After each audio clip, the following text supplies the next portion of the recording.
খাদ্য পানি একটু দিতে দেরি হলে মুরগিগুলা গা ভিজা ফেলায়। পানি আবার বেশি দিলে চারটার পর থেকে জলে পানি খাবো ওগুলো ওটার জন্য হচ্ছে বিষ, সেটা কি জানেন? ঠান্ডা পানি রাতের বেলা যদি 2 বার করে পানি দেওয়া যায়, টাটকা পানি। পানি খেয়ে খায় সমস্যা নাই, কিন্তু কোনো ঠান্ডা সর্দি লাগবে না, বুঝলেন না? ঠান্ডা যদি পানি যদি দিনে 2 বার দেওয়া, মানে রাতের বেলা 2 বার কেমনে সম্ভব? 2টা বা 3টার দিকে একবার পানি, ওই জন্য তো একটা লোক দরকার। কেমনে সম্ভব? 2টা বা 3টার দিকে আর একবার পানি দিতে পারলে টাটকা পানি খুব উপকার হয় মুরগির। কেমনে করবো? রাত্রে 2 বার করে পানি দিয়ে দেবে সম্ভব? অটোপট করে হ্যাঁ 10টা বা 11টার দিকে একবার পানি দিলে খুব উপকার হয়। 10টা 11টা দিকে থাকবে।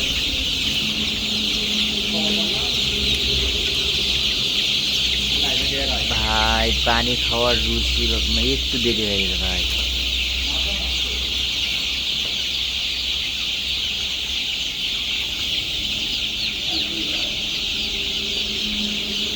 পট শর্ট হয়ে গেছে, পট বেড়া দেওয়া লাগবে, অটো পটো ছাড়া দেওয়া আছে। আবার পানি শেষ হয় কয়টা দিয়ে দিতে হবে?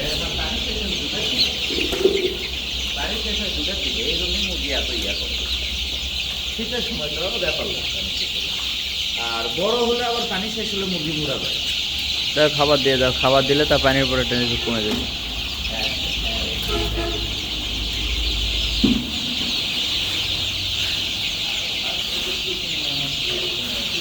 স্যার আজ হলো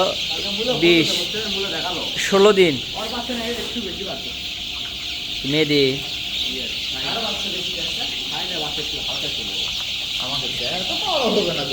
অল্প জিনিস তো বড় হবেই।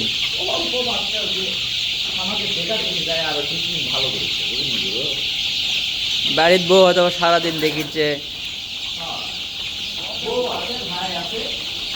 ওর ছোট ভাই পড়াশোনা বাদ দিছে না, ওই তো আর একদিন 16 দিন। আজ মনে করো 16 দিনের বাচ্চার যে কোয়ালিটি ভাই, বাচ্চা মনে করে এরা যে 70 দিন পুরো পোষার কথা হলো না, সেটা করা যাবে না। এটা 60-62 বাচ্চা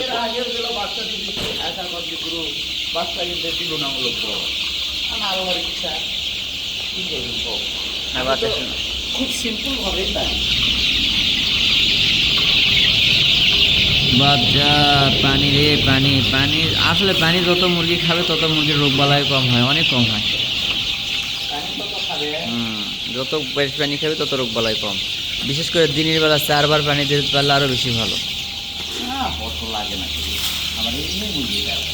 খাওয়ার রুচি মাশাআল্লাহ। তবে এই সময় গেলে একটা ধাক্কা আসতে পারে গাম্বুরের। এই কয়েকদিন খুব সাবধান, গাম্বুরের ধাক্কা আসতে পারে। এটা সময় মানে একটা 22 থেকে 25, 25-এ যদি না আসে 30-এ একটা ধাক্কা দিবি।